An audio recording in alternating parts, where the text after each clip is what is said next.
الرجيم بسم الله الرحمن الرحيم الحمد لله رب العالمين بارئ الخلائق أجمعين والصلاة والسلام على خاتم الأنبياء والمرسلين سيدنا ونبينا ومولانا أبي القاسم محمد صلى آل محمد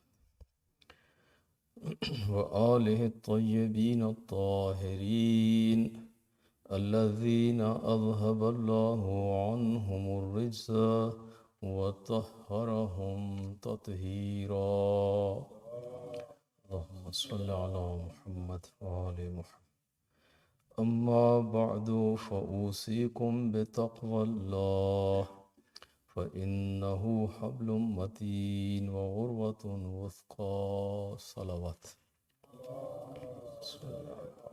محمد وآل محمد.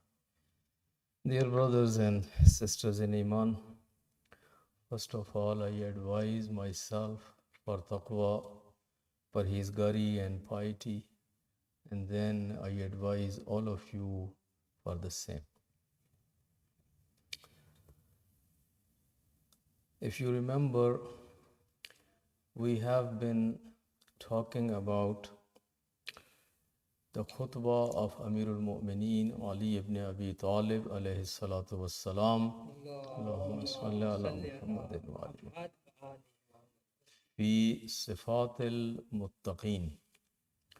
One companion of Amir al-Mu'mineen had asked Amir al-Mu'mineen to describe the people of taqwa. Amir al-Mu'mineen gave him a brief and very concise answer, and he requested that, Mawla, I would like you to give me a detailed description of muttaqeen. A description that when you explain these muttaqeen, I should be able to see them with my eyes. A very illustrious kind of description of people of taqwa. Then Amir al-Mu'mineen gave a very lengthy khutbah explaining those muttaqeen, highlighting their qualities, their characteristics in a very powerful way. And as I had mentioned earlier, that in entire literature of Islamic ethics and manners, you won't find anything similar or equal to this khutbah of Amir al-Mu'mineen. This is a masterpiece when it comes to explaining taqwa and muttaqeen. So we have been talking about it, and then for a trip to ziyarat of Iraq and Iran, I left for 2 weeks. I just came back from the ziyarat where I remembered all of you in my du'as wherever I went in those very special and holy places. So with the tawfiq of Allah subhanahu wa ta'ala, I am back and I am again starting from where I had left.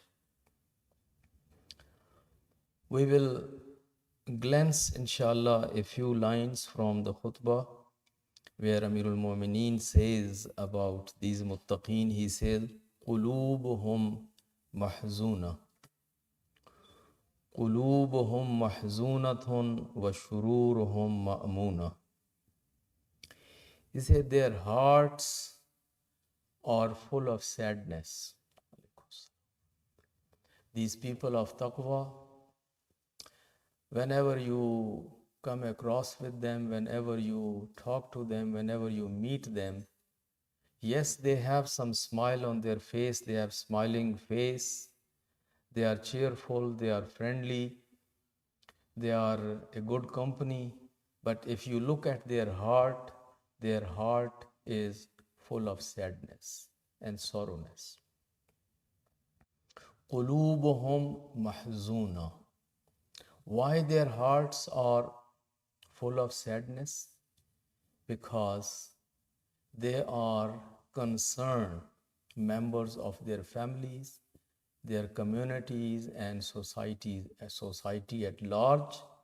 When they see around, when they see hungry, when they see deprived, when they see oppressed, when they see needy and destitute, when they see injustices, when they see discriminations, when they see so many things which are not supposed to be there, these people are so sensitive about these things that they look at those things and they feel bad and they feel sorry about all that what is going on around them. People of taqwa or these muttaqeen are not insensitive people. They are not the people that who don't care about what is going on in the family or in the community or in the society at large. They are very kind people, loving people, they are concerned, and they take notice of whatever is happening. And unfortunately, the nature of this world is that most of the time you see the wrong things happening around us. So that's why qulubuhum mahzuna. Even if they are trying to fix the society and if they are trying to improve the society, you know the forces of good are always in a minority. The forces who want to serve the society in the right spirit and those who want to build the community and the family and those who want to bring any good reform in the society, those are always in minorities. Those are small in numbers and those are also kind of not very much resourceful. So their intentions are that they want to serve more and more and more people and do more and more good, but unfortunately they don't have that kind of numbers, they don't have those kind of resources available. So at the end, what happens? قُلُوبُهُمْ مَحْزُونَةٌ. Their hearts are full of sadness. Their hearts are feeling sorry about the state of the conditions, whatever they see around. So that's number one. قُلُوبُهُمْ مَحْزُونَةٌ. وَشُرُورُهُمْ مَأْمُونَةٌ. And these are the people that people are safe and protected from any evil or any bad thing coming from them. They are people that who are khair. They are the symbol of khair. These are the people that who are all positive and good. And no one gets hurt by them. No one gets offended by them. Nobody gets really any damage from them. These people, shurur, plural of shar. Ma'moon is safe. Meaning these people, while they live among families and communities, but no one has to be afraid of them. Nobody is kind of scared from them because shururuhum ma'muna. They are very safe. They are very positive people. They are very good people. They are very harmless people. They are very innocent people. And alaikum assalam wa rahmatullah. So in their families, in their neighborhoods, in their community, in their society, the people of taqwa, shururuhum ma'muna. No one should worry about them. No one should be scared of them. No one should be really feeling that if this person, this brother or this sister is going to hurt me. No, they don't hurt anyone. So, qulubuhum mahzuna wa shururuhum ma'muna. Then Amirul Mu'mineen says, وَأَجْسَادُهُمْ نَحِيفًا وَحَاجَاتُهُمْ خَفِيفًا. Now, if you look at their figures, their body, their figure, they are slim, thin, and look like either very much in shape, or you look at them and you feel that they are kind of weak. Now, this is because these are the people that who are not very much for their um, stomach or for very much fan of filling their belly or their food. Now, there are some people that no matter what, even if they eat very little, still you see them that they have a kind of figure and they have, meaning they look like big people, but this is not because of their food, it is because of this is how they are built. This is how, meaning what you call their genetically, this is how they are made. This is their, meaning they inherit this from their family, or sometimes they have certain sicknesses and diseases, and in the result of that you will see that meaning these people look like heavy, but it is not because they eat too much. If you sit with them and eat with them, you will be amazed that this brother or this sister with this heavy figure is eating this very little. So you need to again understand the whole thing in proper perspective. So sometime someone will eat too much and still very slim, and someone will eat only 2 bites and still have a heavy kind of figure. But what Amirul Mu'mineen is meaning here is that these people are not very much into their physical needs. They are not very much into the eating. They are not big eaters. The eating is maybe the last thing what they worry about. Maybe when it comes to feeding others, that is their first priority. Their first priority is to share and to care about others. And they feed others. And of course, meaning as human beings, they have their bodily needs and they eat to live, but they don't live to eat. That's the point. Recite a salawat.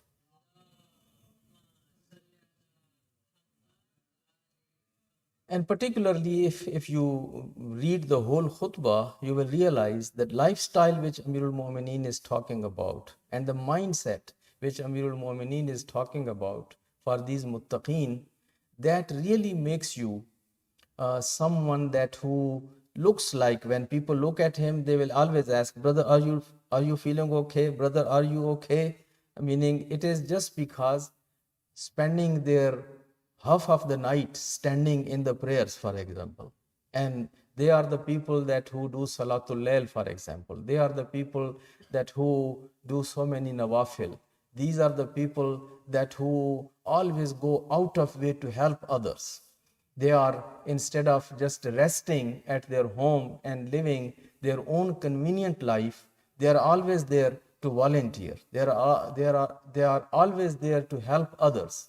So if you have that kind of lifestyle, and then if you worry about everyone, and if you are concerned about everyone, and if you are kind of someone that who is watching what is going on, and it makes you burn, it makes you kind of worry, then in that kind of lifestyle, when you will meet those people, you will see that, oh, their colors are kind of pale.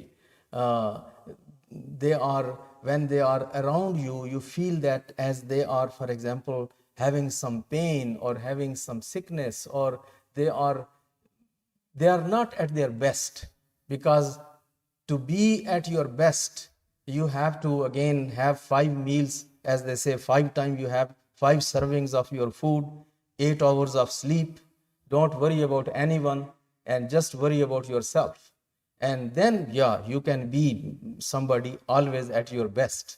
But if you are someone that who is helping your parents, you are helping your spouse, you are helping your children, you are helping your siblings, you are helping your neighbors, you are helping your local masjid and imam bargah and local charities, you are going everywhere and you are trying to serve everyone and trying to help everyone and lend your hand everywhere, meaning, and you are kind of involved with so many people in their daily life, so it will make you look like as you are going to fall down here, or you are sick, or you are maybe you are sleep deprived, or there is something wrong with you. As Amirul Mu'mineen says in Nahjul Balagha in the same khutbah, that when people look at them, people think they are sick, while they are not sick. They are healthy, perfectly healthy, but they are sleep deprived, or they are so much concerned about so many things, about people around them, and because of their this lifestyle, they look like they are sick, but actually they are not sick. Recite a salawat.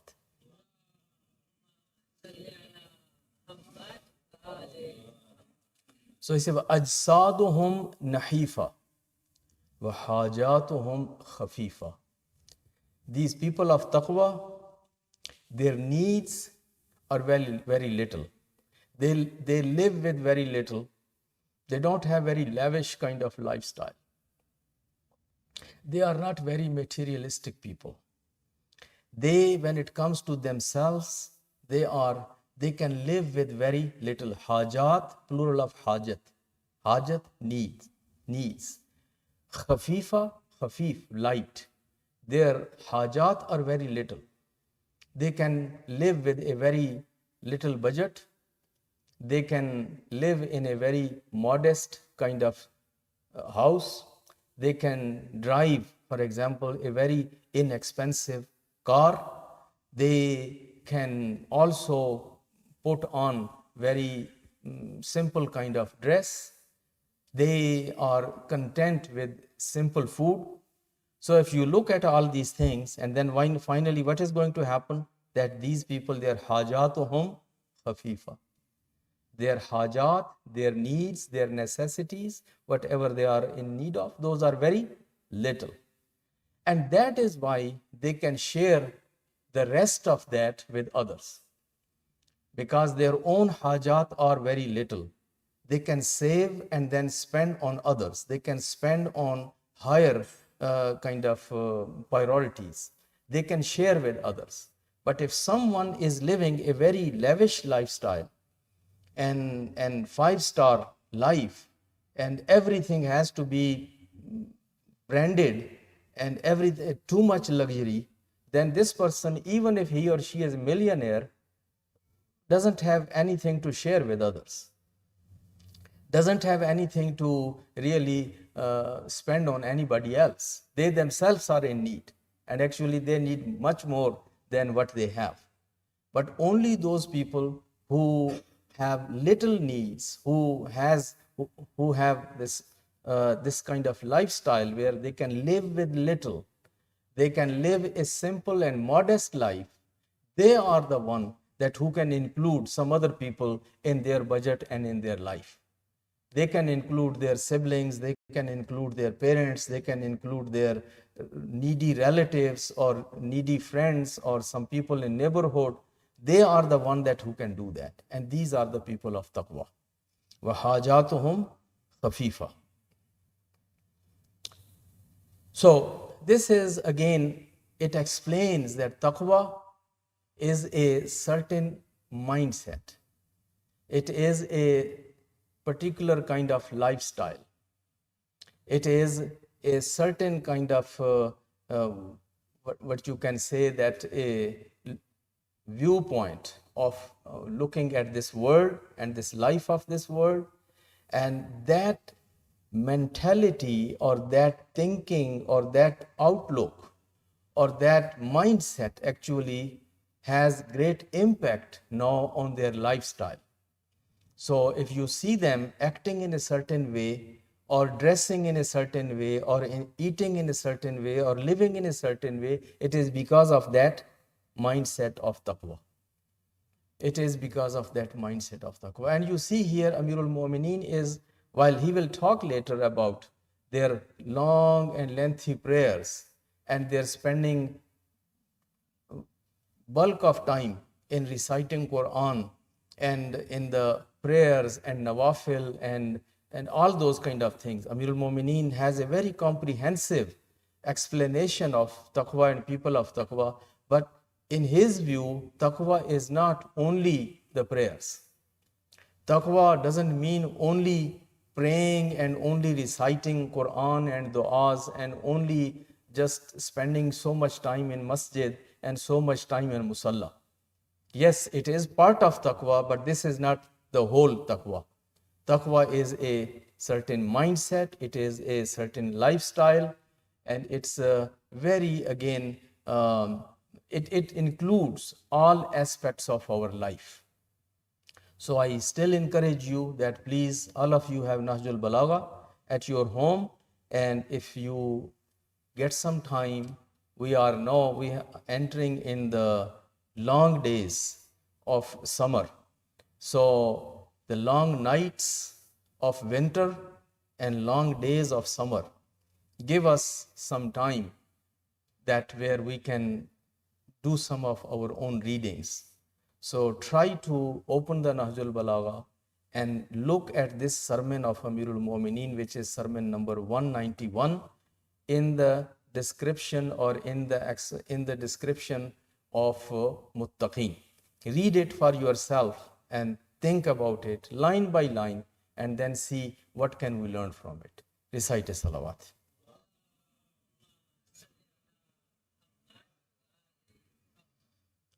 أعوذ بالله من الشيطان الرجيم بسم الله الرحمن الرحيم والعصر إن الإنسان لفي خسر إلا الذين آمنوا وعملوا الصالحات وتواصوا بالحق وتواصوا بالصبر.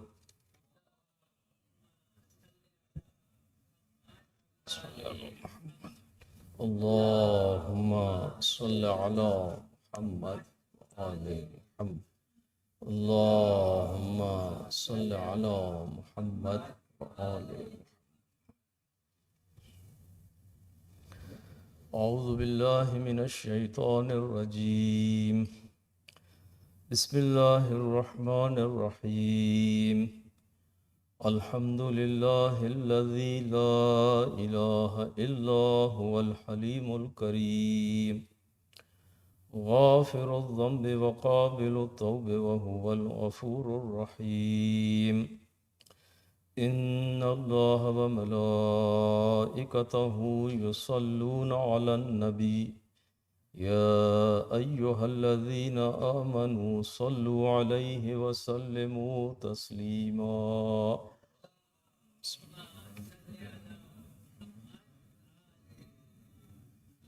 اللهم صل وسلم على سيدنا ونبينا ومولانا أبي القاسم محمد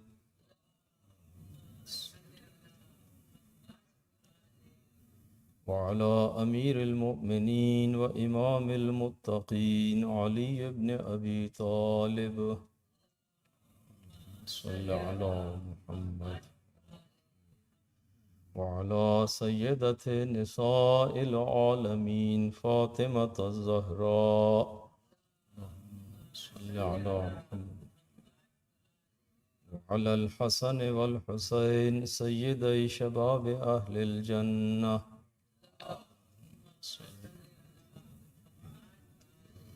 وعلى علي بن الحسين ومحمد بن علي وجعفر بن محمد وموسى بن جعفر وعلي بن موسى ومحمد بن علي وعلي بن محمد والحسن بن علي. اللهم صل على مولانا صاحب العصر والزمان وعلى آبائه الكرام ما اتصل الليالي والأيام. صلوات. صل على محمد. Dear brothers and sisters in Iman, again the second khutbah of Salatul Jumu'ah, I advise myself for taqwa, parhezgari and piety, and then I advise all of you for the same. Very briefly, in the second khutbah of Jumu'ah, I would like to again remain consistent with what I have mentioned in the first khutbah. We spoke about taqwa, and we said that taqwa is a lifestyle. It is a mindset and it is a lifestyle. And it includes all aspects of life. So a person of taqwa is a person of taqwa whether he or she is alone or whether he or she is in family or at work or in public. A person of taqwa is a person of taqwa whether he or she is at home or at work. At both places, person of taqwa is going to be a person of taqwa. Similarly, a person of taqwa is going to be a person of taqwa whether he or she is happy and is celebrating a celebration, whether it is wedding, walima, whether it is graduation ceremony, or it is any other happy occasion. The person of taqwa will remain consistent and will maintain the piety and taqwa and the limits of Sharia. And a person of taqwa will remain within the limits of Sharia even when he or she is going through some rough times, through some tough times, has experienced some loss in life, and there is a death in family, or there is another tragedy in the family or in the community, the person will still stick with the rules and the regulations given by Allah subhanahu wa ta'ala and Muhammadu ali Muhammad alayhi salatu wassalam.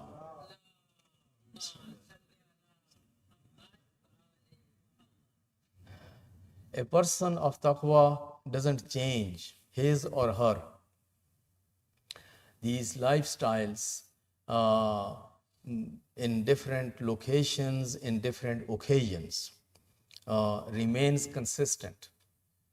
And since we have entered in a season of graduation ceremonies and in a season of weddings and walimas and so many other occasions, it is very important to remember that it's not written anywhere that we will observe the hijab and observe the proper Islamic attire or Islamic dress code, but when it is going to be wedding or when it is going to be walima or when it is going to be a shadi, khana abadi or something like that, on that day we are forgiven by Allah subhanahu wa ta'ala that we can remove the hijab and we can wear the half sleeves and we can wear those revealing kind of dresses and we can wear all fleshy kind of those dresses and coming in public.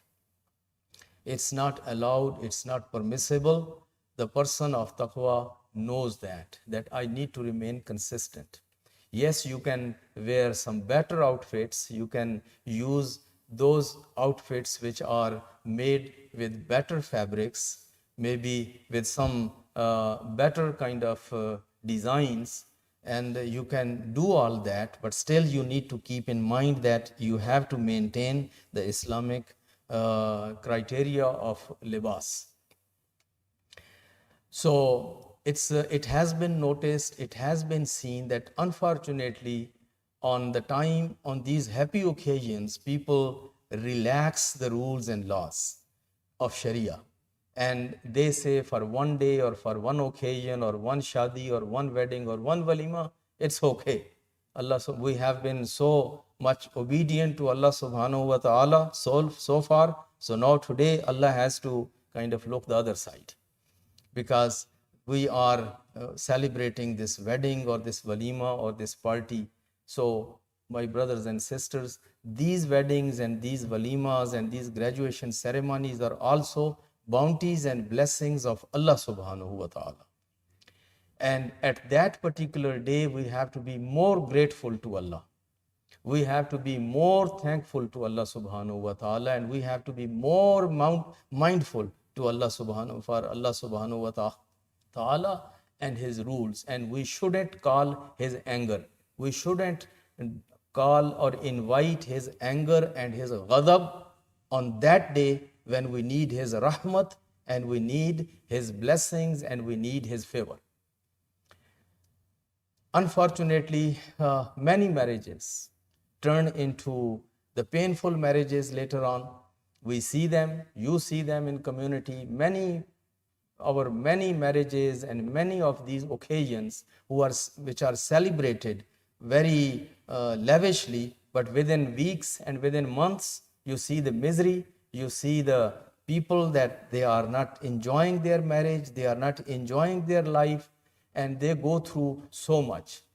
One of the reasons is that the day when they were supposed to seek the blessings of Allah subhanahu wa ta'ala and favor of Allah subhanahu wa ta'ala and mercy of Allah subhanahu wa ta'ala, they were all asking the anger of Allah subhanahu wa ta'ala and ghadab of Allah subhanahu wa ta'ala by violating the rules and laws set by Allah subhanahu wa ta'ala and Muhammad wa ali Muhammad alayhi salatu wassalam.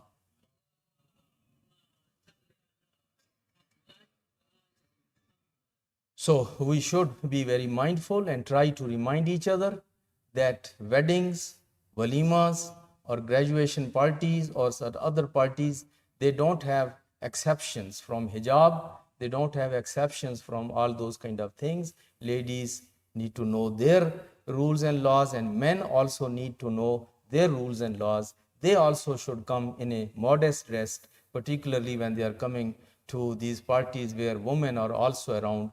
They should also not try to kind of wear those kind of dresses which are not very modest. So modesty, taqwa, the spirit of taqwa is modesty. So that is only one reminder which I could give in this khutbah, and there are many more. Whenever time we get the time, we keep reminding our brothers and sisters. These are important reminders and these are important things, my brothers and sisters, to remember and to practice. Recite salawat.